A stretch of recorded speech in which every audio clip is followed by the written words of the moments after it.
Can you hear me okay, everyone online and in person?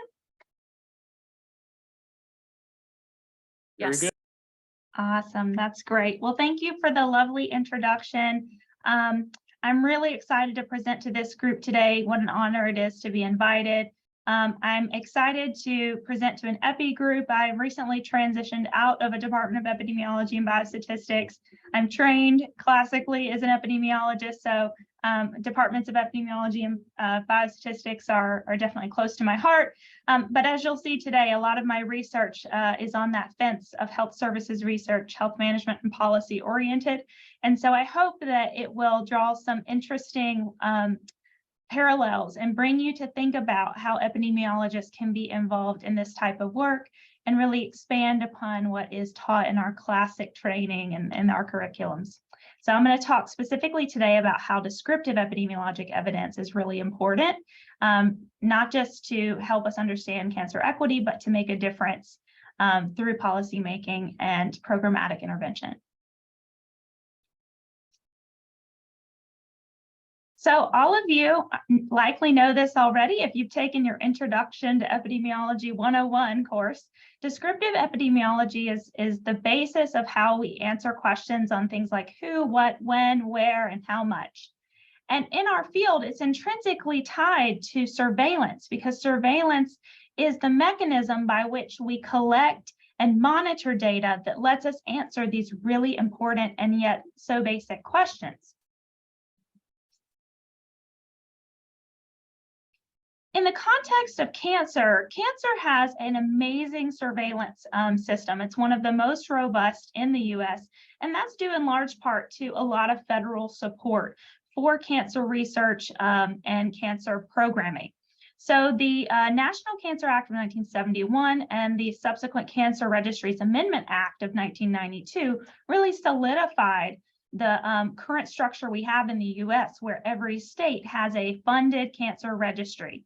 And in addition to those cancer registries, which are so vital to our ability to study cancer outcomes across time and across population subgroups, there's been a lot of federal support, legislative and as well as executive branch level support for cancer initiatives. As you know, Biden's Cancer Moonshot, the DoD appropriations, and many other bills that have been passed that really support cancer activities, including surveillance in the US. Here is a brief timeline to let you see what some of those key activities are. All the way back to the mid-50s when the American College of Surgeons first began requiring their approved cancer programs to collect information through cancer registries. Today, because of that mandate, we now have something called the National Cancer Database, which captures 72% of all cancer cases in the US. Not surprisingly, because American College of Surgeons sort of accredits or certifies cancer programs that meet a certain standard, rural areas are less likely to have one of these accredited hospitals. So the 28% of folks that aren't captured in this database are more likely to be rural residents. And that's an important caveat when you're doing any analyses using that data set. And then we also know about the SEER program, which is established and run through the NCI. That provides us with a really rich data set that also can be combined with Medicare claims to give us more information about folks that have cancer in America and their cancer care experience. And through the 1992 amendment that I previously mentioned, all states now have a cancer registry that is funded in part by the Centers for Disease Control and Prevention.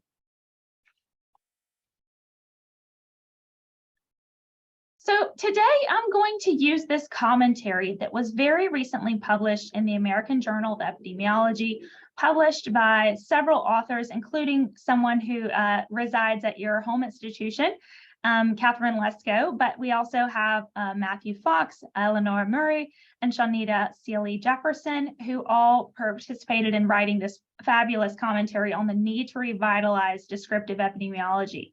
If you've been an epidemiologist for long, or even if you're a student of epidemiology, you may have got the feeling that descriptive epidemiology was sort of less than, and that analytic approaches are considered more important, better evidence, and generally we focus much more of our curriculum on that area as well.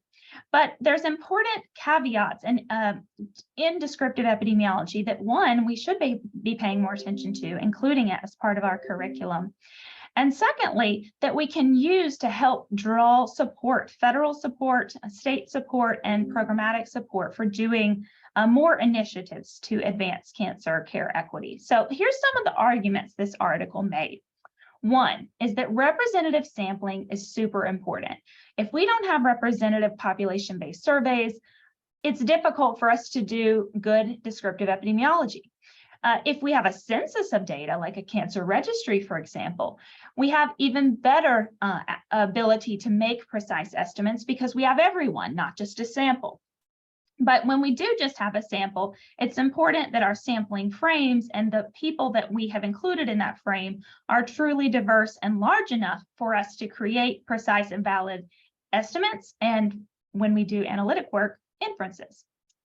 In this article, they also talked about the importance of measurement and measurement error, and the focus on making sure that the surveys, that the questions that go into these population-based surveys are truly, valid and measure what they're intended to measure. That helps us to ensure our estimates are really reflecting the experience and perceptions of the public.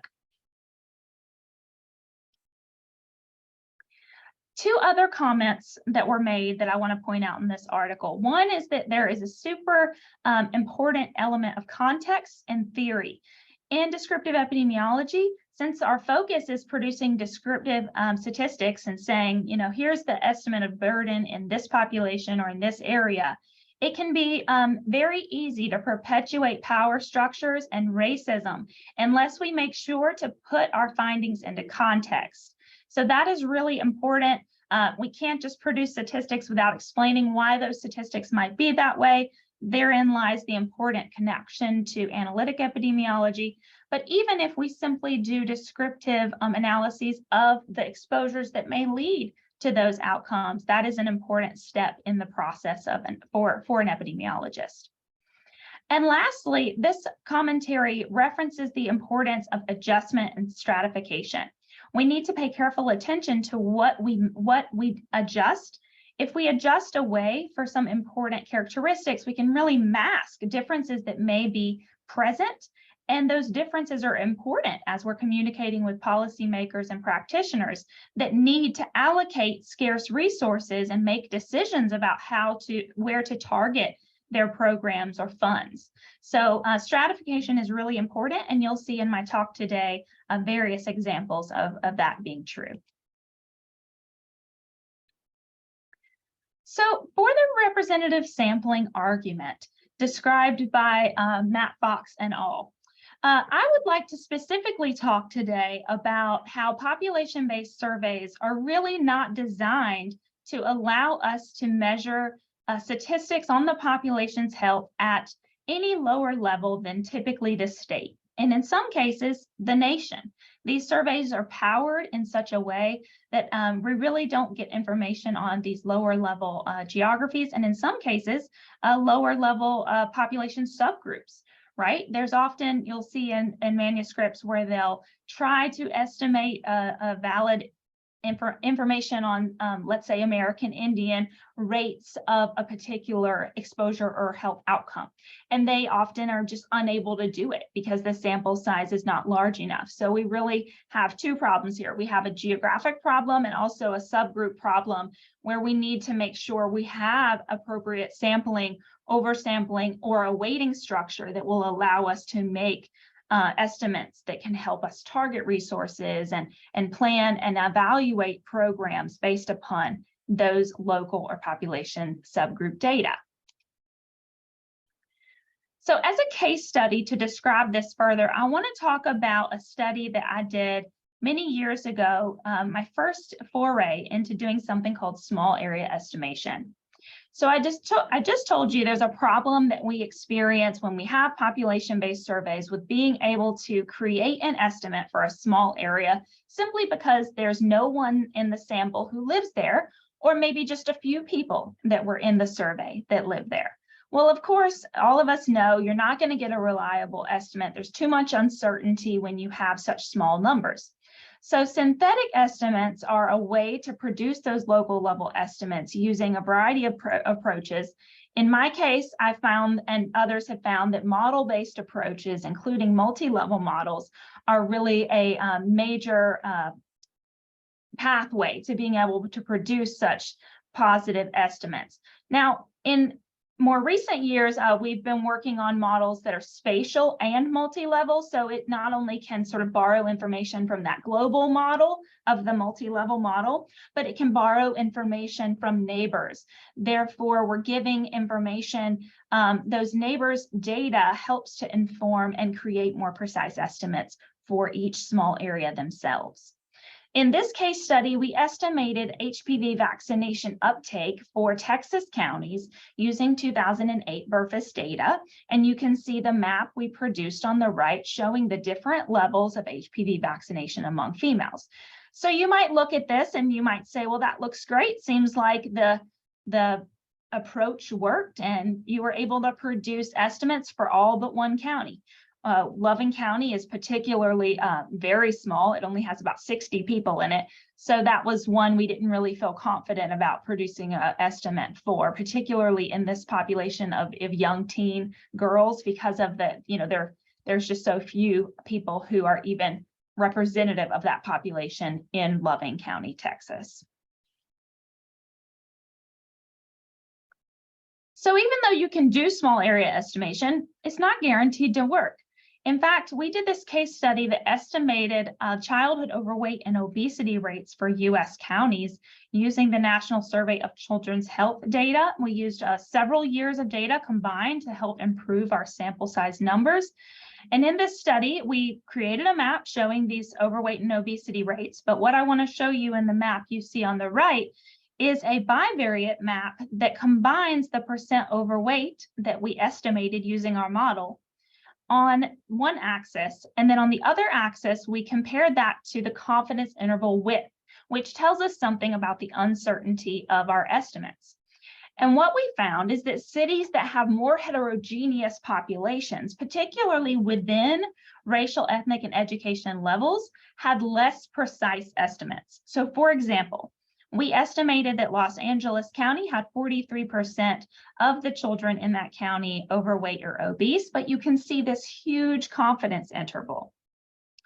And really, once we dug into that further, comparing a place like Los Angeles to a place like Dallas, Texas, with a more homogeneous population of people by race and education level, we found stark differences. And we believe this is really the driving factor behind why our small area estimation approach doesn't work in this case of more heterogeneous places versus a more homogeneous place like Dallas, Texas. And you can read more about that argument in this paper we published in American Journal of Epi earlier this year. So if we did not have a robust sampling frame in the National Survey of Children's Health, and these areas didn't include people from diverse groups within local areas, we would not have found what we found. We would have created an estimate based on our SAE model, and it would have had a confidence interval that was a lot tighter, but incorrect. So it's important that we make sure that we sample not just the geographic areas of interest, but diverse populations within those areas so we can ensure our estimates really reflect the totality of the populations that live within those communities. In addition, we need to be thinking about, whether direct or synthetic estimation makes more sense. So in the case of Los Angeles, we probably could have used the direct estimate because there were enough people sampled from that area itself to create a direct estimate with an adequate sample size. Usually people give an estimate of around 50 people at minimum to feel more confident about the reliability of that estimate. So we could compare the direct and the indirect estimates, which we actually did in that paper. But when you want to do synthetic estimation, which you're going to have to do for a big portion of America that doesn't have enough sampled persons in those communities, you need to ask whether you have enough data on the population subgroups to be able to do the post-stratification step of small area estimation. And without getting into too much detail there, what I'm saying is you need to have information from the US Census Bureau about who lives in these communities, unless if you want to be able to predict and put in a beta coefficient for each population subgroup, you need to know who lives in those communities. And unfortunately, the US Census Bureau only releases a certain set of stratified population subgroup information. So they may give you race by age by sex, but they may not give you race by age by sex by education. So if you don't have the right crosstab from the US Census, you're not going to be able to take that information in the post-stratification step, which is the last step we used in our small area models. So all of these things have to be considered before you can do an approach like that. You also should be thinking about whether you need to sort of double stratify, because we can do an analysis by urban-rural differences, but an analysis that is an urban-rural differences amongst people of different racialized identities will give us a different answer, and we can look and find different outcomes if we do that. So that is something that should be considered. And finally, you need to be thinking about the sampling weights that come with the survey. These sampling weights are designed for the national level, or in some cases, the state level. They're not created in a way that is meant for you to use them for local level estimates. So there are approaches such as the one described in this Carl article I referenced at the bottom that allow you to rescale those weights so that you can make an appropriate inference at that smaller area level. All of these things are super important for us to consider, and I think point further to the need for us to have survey design and analytic type curriculum in our epidemiology programs in schools of public health. Next, I want to talk about measurement and context, which was another comment brought up by the Fox et al. Article. So first of all, we need to be thinking about how we define things, because if we use different definitions of place, race, and other social identities, we can get strikingly different results. So it's important to compare your statistics across different ways of defining these identities. For those of you who are interested in geography, you may have heard before of the modifiable area unit problem. And this fits right in here, because in the modifiable area unit problem, we are referencing the fact that if we measure something at the county level, our data, our map is going to look very different than if we measure it at the census tract, at the state, at the zip code level. Each of these levels represents a unique geography, and they're going to be completely different in terms of the actual final map, but also the inferences you can draw when you do stratified analyses by the geographic unit that you chose. So doing these sensitivity analyses is critical. Another important thing is to think about how you use race in your analyses. And this is something I've been thinking a lot about lately as I've been doing research, is sort of whether race is really a useful stratification variable. And in some cases, I definitely think it is, but it's important for the researcher who does the research on that topic to situate the findings within the context of the political and social context of that time and place. Because race is not what is driving the disparity. It is racism, structural racism, and many other components that interact with race that is the underlying determinant of the disparity. So it's important when you can to sort of tease those things out, but at the very least to point out in the discussion section when you're contextualizing what you found, all the things that may have contributed to that finding, and then allows an analytic researcher to go test to see if that is in fact true. So I also, being a rural health person, had to bring this particular point up because it is another really important caveat of measurement. In the space of rural health research, there are at least 15 federal definitions used to define rural places. And usually rurality is based upon criteria such as population size, the distance to the closest metro area, or work commuting patterns. In this case study we published in 2016 in Texas Public Health Journal, you can see that depending on how we defined rurality at the county, zip code, tract, or block level, the actual sort of proportion of people that fall within each of these that are classified as living in a rural area is really different.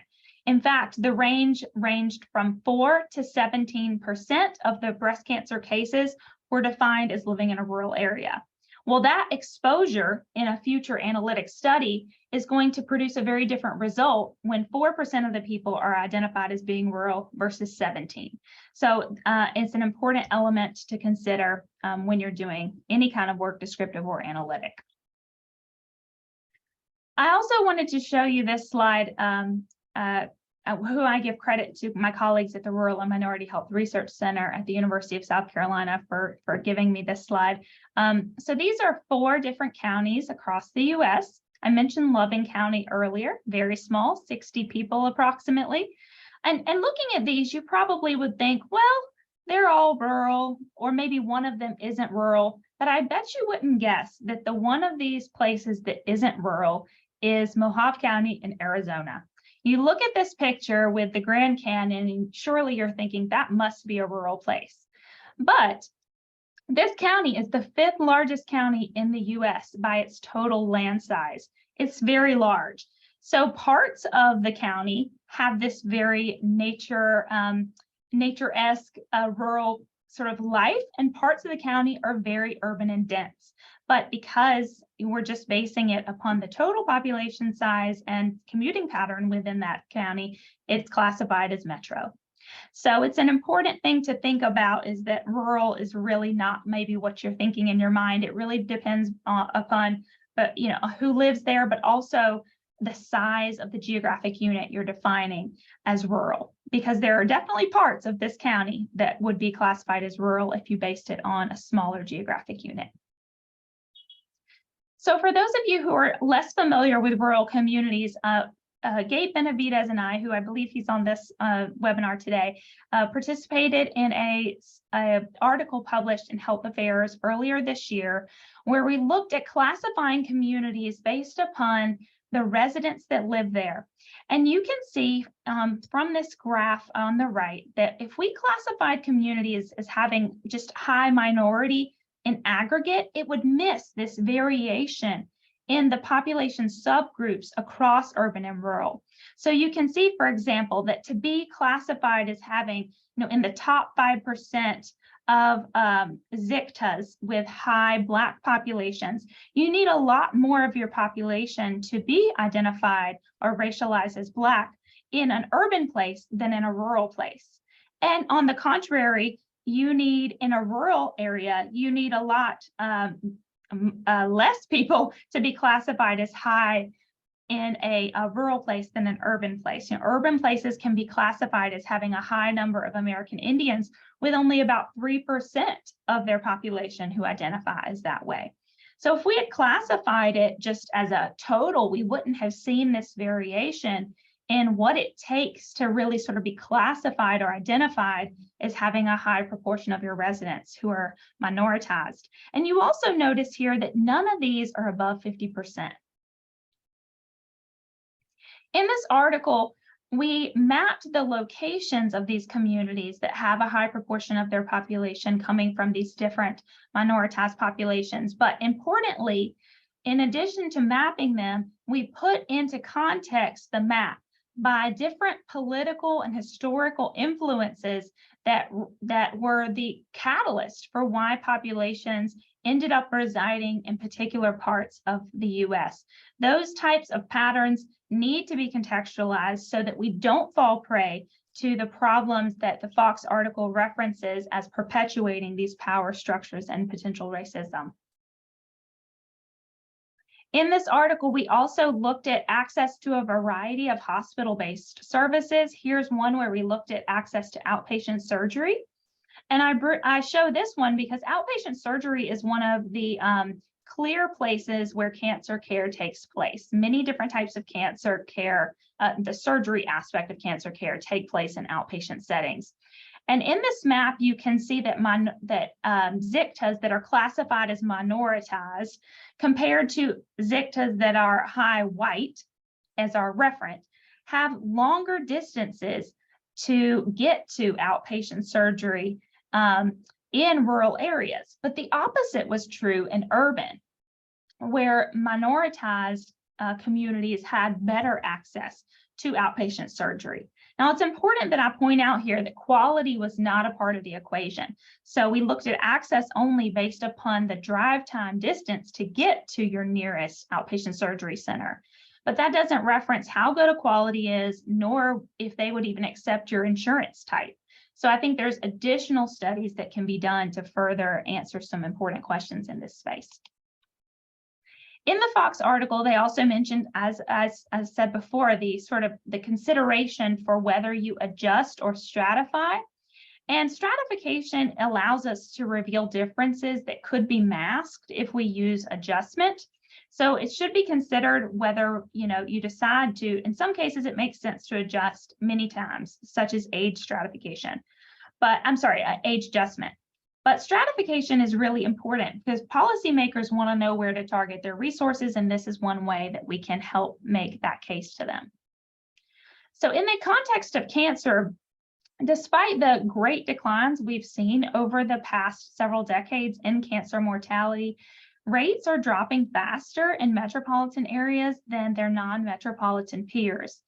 And the disparity between urban and rural populations is most pronounced in lung, colorectal, and cervical cancer. These are cancers that we all have the potential to detect and treat early and really improve the prognosis of the patient. So many of these, they have screening modalities associated with them, as well as ways that they have a good prognosis if they're caught in stage 1 or 2. Rural populations also have been shown to have higher incidence rates of particular types of cancer. If you look at graph A, for example, you say, well, there's not really that much difference between when you combine all the cancers together. But if you look at the panel B, for example, where you look at lung cancer, which is tobacco associated, as well as things like colorectal cancer, cervical cancer, HPV-associated cancers, you really see this divergence between urban and rural communities. And although I don't show it in this graph, there's also similar differences when you look at late-stage cancers. But if you just compare urban and rural by themselves and you don't stratify by other identities like race, you don't see these important patterns. If you look on the left, you can see there's a difference between urban and rural populations in South Carolina in terms of their age-adjusted CRC mortality rate. But if you look at the panel on the right, you actually see that once you make this stratification by white or non-white resident, that both rural Black residents and urban Black residents have higher rates of mortality than their white peers, regardless of whether those white residents come from rural or urban places. So taking this analysis that step further by double stratifying allows us to see more of the disparities that exist and thus help decision makers do something about this inequity. Here you see a similar thing. This is looking at incidence, and you can see that among Black residents, regardless of whether they live in an urban or rural community, their incidence rate of colorectal cancer is higher than both their white peers, regardless of whether they come from an urban or rural community. In looking at cancer survival, this article was written by Gopal Singh in 2017. And Gopal Singh does so many great descriptive epidemiology studies. If you're looking to follow an author who does work in this space, he really has some fabulous pieces. This one looked at all-cause cause-specific survival from all different cancer types combined. And they found that cancer patients overall, as well as in different racial ethnic minority groups that had live in higher SES neighborhoods, have better 5-year survival. But you don't see that in one of these groups. So if you look at the American Indian and Alaska Native subgroup, you see a lot of variation. It doesn't seem to matter which SES neighborhood you live in, your outcomes are worse overall. And then in addition to that, there's not a dose response or where higher SES relates to better outcomes. That's not the case for this population. So that really should lead to a lot of hypothesis generation, as well as important follow-up studies to find out what can be done, because this is just unacceptable when you look at this compared to the other groups. There's also a lot of disparities in screening. And here in this graphic, I show the percent of eligible participants who were screened for lung cancer in the past year. You can see that here in the Northeast, our screening rates, though still very low, only around 10%, are much larger than in other regions of the US. When you look at who's eligible for screening, there's a complete mismatch, because more than 40% of the people in the US who are eligible for screening live in the South. They don't live in the Northeast. In fact, the Northeast has the smallest proportion of people who are eligible for screening. So there's a mismatch between eligibility, who needs it, the demand for the services, and whether it's actually taken. In this graph, I show the screening rates again for lung cancer, but by state and region. So the region is represented by the different colors along the bar graph, and each state is one of the specific bars that you see, with the US average being around 5% in 2018. I want to point out to you something interesting that we'll get show a little more on later, which is the third bar from the right, you'll see is Kentucky. Kentucky has one of the highest screening rates in the US, again, still very low compared to things like mammography or lung cancer or colorectal cancer screening. We're still, on average, only 5%. But Kentucky is much higher than most of the US, which will be an interesting finding when you see the need in Kentucky. So I think so far I've tried to show you a little bit about just sort of the importance of epidemiology evidence, the gaps that exist between urban and rural communities, and within rural communities between racial ethnic groups.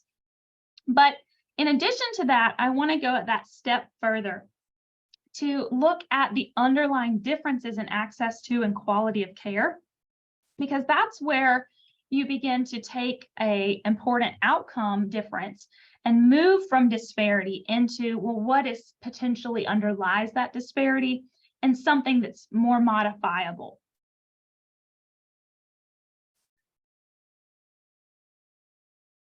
So in the first study I'll present, we looked at access to lung cancer screening. This was published in 2018 in Prevent Chronic Disease. And we looked at areas that had high lung cancer mortality. Again, a bivariate map, so we compare mortality on one axis and access to screening on the other axis of the map. In this particular, I want you to notice there's sort of a cluster of high mortality in Appalachia and the Mississippi Delta regions. But I also want to draw your attention to the fact that places like Kentucky, Ohio, Indiana, and Louisiana have high mortality, but also the highest levels of access. So they're doing something to try to mitigate the problems experienced in their state in terms of mortality in their populations. In contrast, we have a state like Arkansas. This is the only state in the US. Sorry, I don't know what happened there. Let me go back.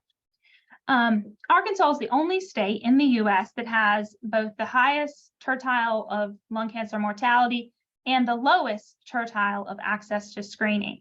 So there's definitely a lot of room for improvement in making sure that we get more access to services in that state. In that same study, we looked at access to screening in terms of urban and rural differences, and the access differences were so striking. Only about 22% of rural residents versus 83% of urban residents had access to one or more lung cancer screening centers within a 30-minute drive time. The screening centers that you see represented by the black dots on this map are really clustered heavily along at the East Coast and in California, particularly in the Northeast. There's really a high concentration of those services, also kind of around Indiana, Illinois area up towards Lake Michigan. And then you also will notice there's this contiguous cluster of states in the upper West, Midwest, where Montana, South Dakota, and North Dakota are, that have very low access. In those states, 66 to 86% of the population has no screening center within a 30-minute drive time. So far I've just talked about, access in the case of lung cancer, but in the case of colorectal cancer, here's an example for a study we did in South Carolina. And you can see that over time, the places that were considered low access, those are the areas you see in red, those grew larger over time from 2000 to 2014. And when you look at the urban rural locations here, these areas that are growing are largely the most rural areas of the state, and particularly you see it in the low country. This area that you see right sort of northeastern of Charleston is a very poor area of the low country, and there's a high proportion of its residents that are identified or racialized as Black. So the proportion of communities that have no access to colonoscopy within 30 minutes travel time, you can see there's not a whole lot of difference between metropolitan, micropolitan, or the small rural communities. Metropolitan, micropolitan. But when you look at small rural, which is the sort of darker gray bar, you can see that across time, we're actually increasing the proportion of people that have no access to colonoscopy within 30 minutes. And that is due to a lot of different factors. We've done some qualitative work in this space. Some of it involves closures of hospitals. Some of it involves, a gastroenterologist who used to visit a community no longer visits or retired. So there's a lot of reasons that sort of these rural communities end up getting left out and not having access to specialists to do colonoscopy. In addition, we've done studies looking at cancer service availability, and this is really important because it helps us understand the disparities we previously saw looking at surveillance data. When we map things like where are general surgeons, medical oncologists, gynecologic oncologists, we use data from the CMS physician compare file. We mapped their locations, and you can see in these graphs, there's a big portion of America that will have a very difficult time accessing these services. In fact, about 1 in 5 people who live in rural areas in the US live more than 60 miles from a medical oncologist, and about that same proportion have to travel more than 60 miles to see a colorectal surgeon or a surgical oncologist. Fortunately, there's a lot more general surgeons out there, but these individuals are not always trained on how to deal with surgery in many different types of cancers, so they may not actually be able to fulfill the need for the patient.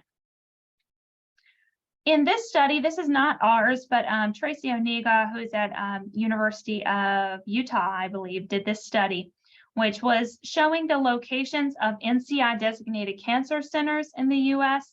And you can see based when they developed these catchments around the NCI designated cancer centers, there are large portions of the US where residents live who do not have access to these centers. Only about 1% live within distance of a NCI designated center or a satellite, which is even a greater access if you live within one of those two.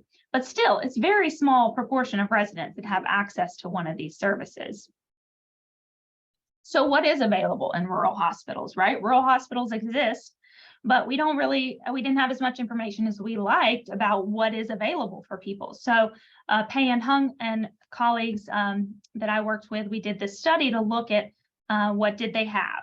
And you can see in this analysis, when we looked at availability of screening services in hospital, specifically from a cancer screening perspective, we found the access to mammography was largely unchanged over time, while access to endoscopy actually improved.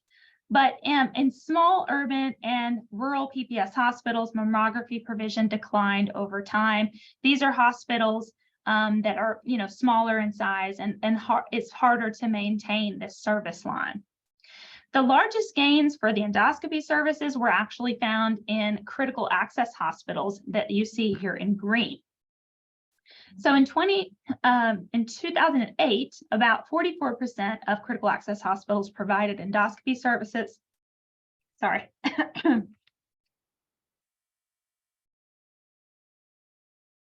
That proportion increased to 58% in 2017. So we did see some growth there.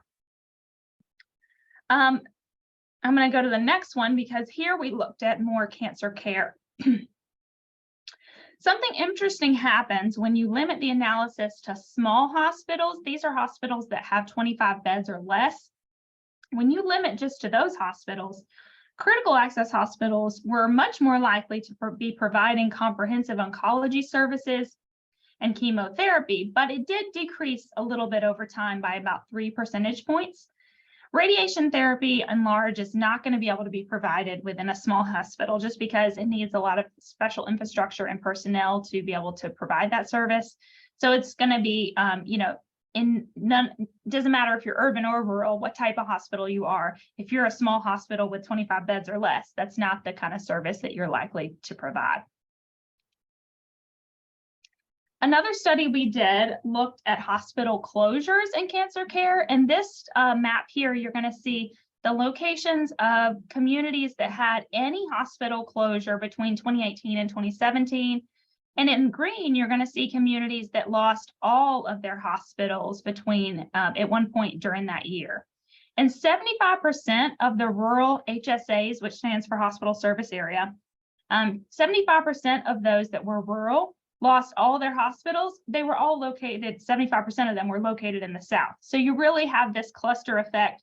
There's something going on in the South, and combine that with the lack of Medicaid expansion in many of these states, you really begin to have a problem. When we looked at the availability of the hospital services before and after closures between these years, rural HSAs that experienced the closure of all of the hospitals in their region, they saw steep declines in the availability of surgery. In particular, you can see that red sloping line, how it goes down to zero very quick. So the slope was very fast. Versus in cancer screening, it also went down a little bit less steep, but you still had that experience.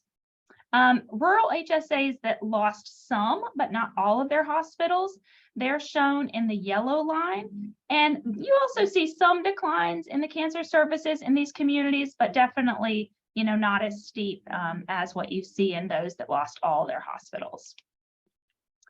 So as a begin to wrap up, and let's bringing this back to this idea of translational epidemiology was defined by one of your own faculty as the effective transfer of new knowledge from epidemiologic studies into the planning of population-wide and individual level disease control programs and policies.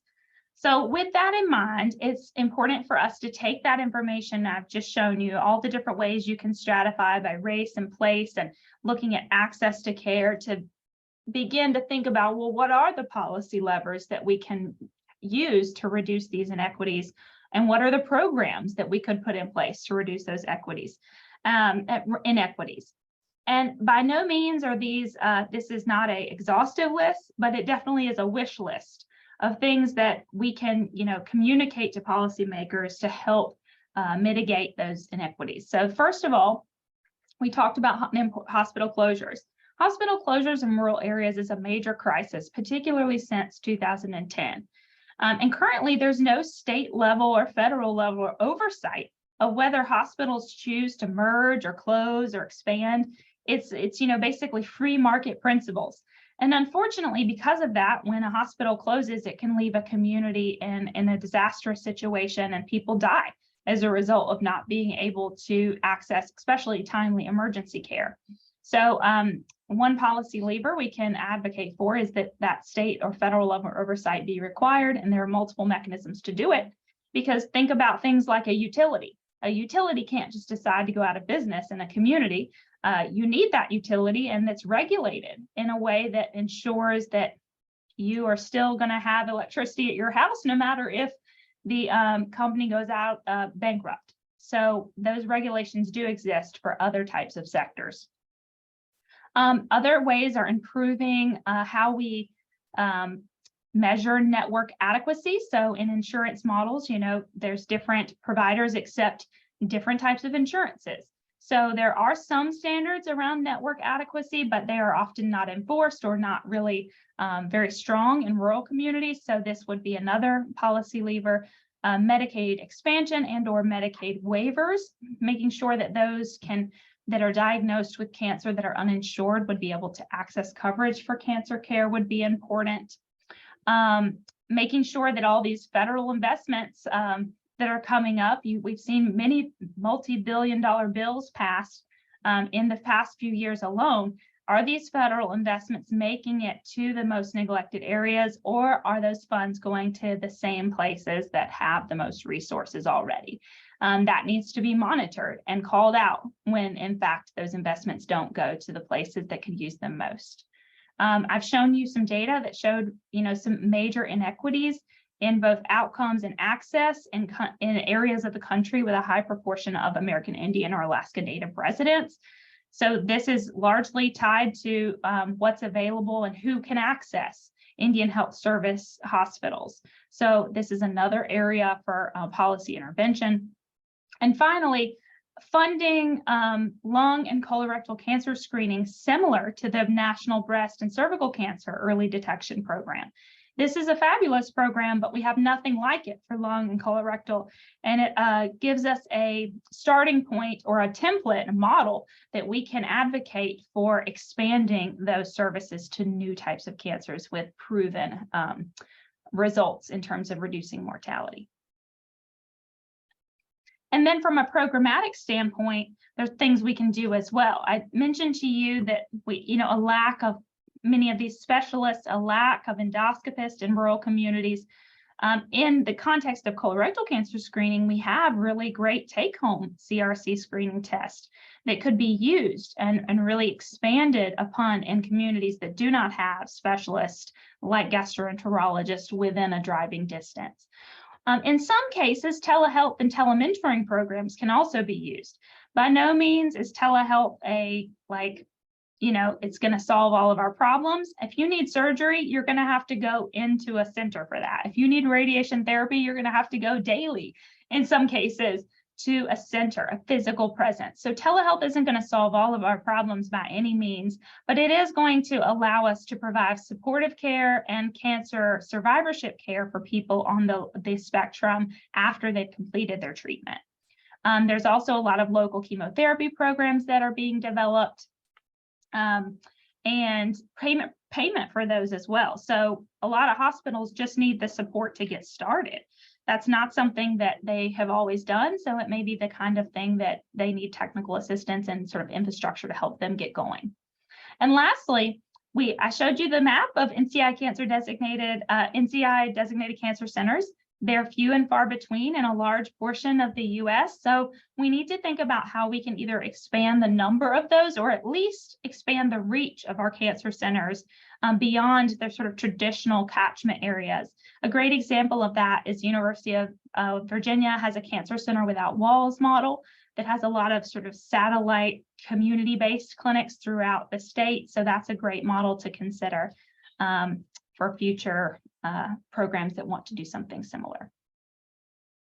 So for the epidemiologists that are in the room, some of my take-home messages for you: don't be afraid to stratify. In fact, it's important to do it, because unless you do, you sort of identify places as being the same.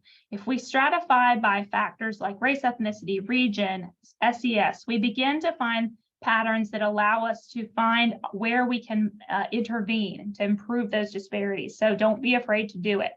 When you have data across time where you can show trends, that makes an even stronger case for action, especially if you find that disparities or access differences are widening over time. That is the kind of data that policymakers want to see, because it gives them a timely sort of "we need to intervene now" message, or else that pattern or that trend will continue and have disastrous results. Whenever you have geographically specific data, whether that be counties or states, use that type of data because it can tell you a lot about patterns that are, again, where we can intervene. If you have access to statistical support to help develop small area estimates when you don't have those local level data available, that's another great tool to use. When you're doing analyses, look at infrastructure, look at resources. Disparities don't just exist in a vacuum.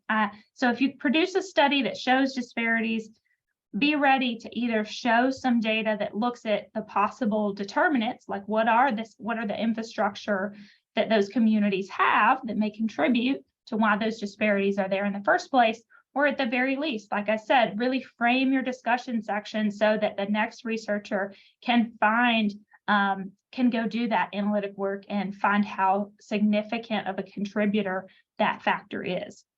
And lastly, share your data. Don't be afraid to, and by sharing your data, I'm not saying, put it out necessarily for everybody on GitHub. What I mean by that is produce things other than peer-reviewed publications. Produce a memo, produce a policy brief, produce an infographic, put it on social media, get in front of your legislator from your state, because descriptive data are so powerful to making a case.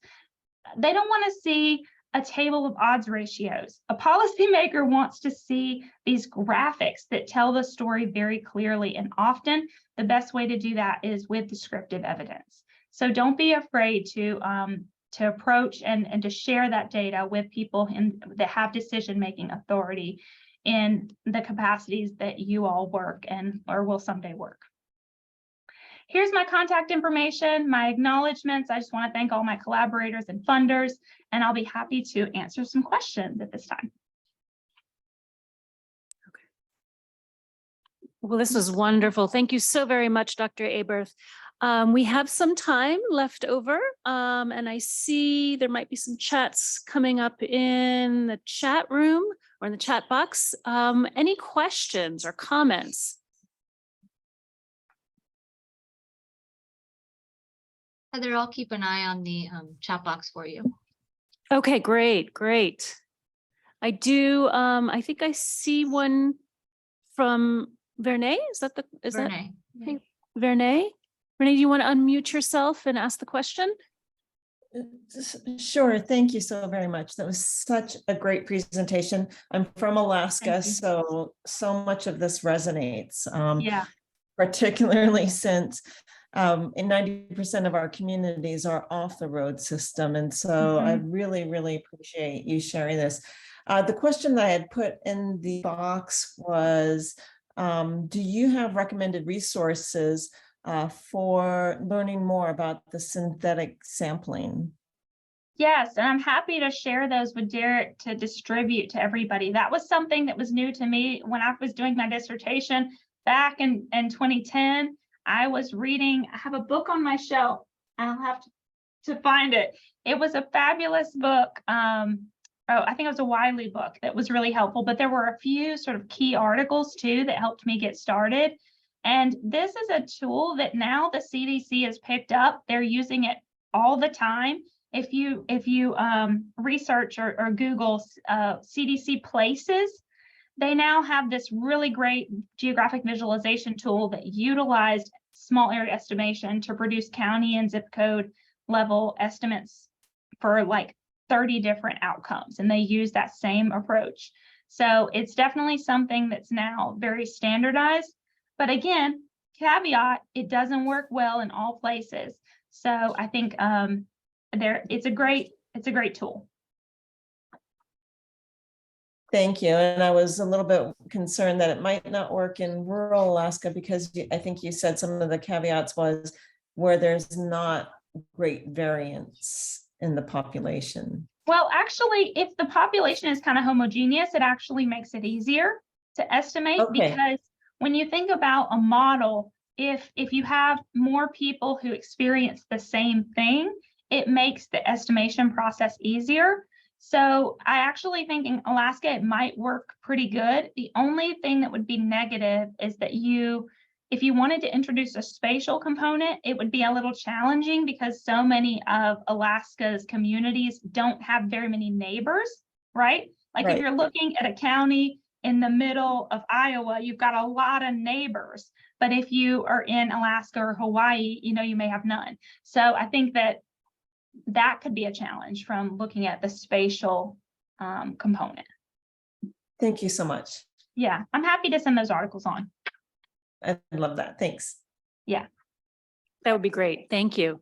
Well, we actually have a question from one of our guests in the room here. So I'm going to have him come up to the podium. Okay. Hi, great presentation. So a lot of the measures of like accessibility that you talked about seem to primarily be based on like drive time to the nearest facility. Have you also considered like whether or not public transportation exists to get people to like the cancer centers, and also like whether or not people have access to motor vehicles? Yes, so vehicle ownership is a variable in the American Community Survey. So while you may not have that at the individual level, depending on whether the survey you're looking at asks that question, you would have, if you were able to link the person to the geography, you could estimate the proportion of people in that community who have car ownership. Because my particular area of research is mostly focused on rural, and rural communities almost never have public transportation, it hasn't been a primary focus of mine to look at that. Now that I'm in Philadelphia and I use public transportation every day, I see the value of it much more, especially if you're looking at accessibility in an urban place. And in fact, there was a study done several years ago by one of my mentors, Jan Probst, where they looked at this national survey of like transit patterns or commuting patterns. And they found that, and when you look at the actual time you spend, people that use public transportation spent in an urban place spend the same amount of time getting to that location as their rural comparison person who lives a much farther distance, because of, if you take public transportation, you're waiting on the bus or the train or the subway. And then if you have, it may be late, it may fail, all these reasons, it makes it important, I think, if you're doing an urban centric analysis, to include public transportation.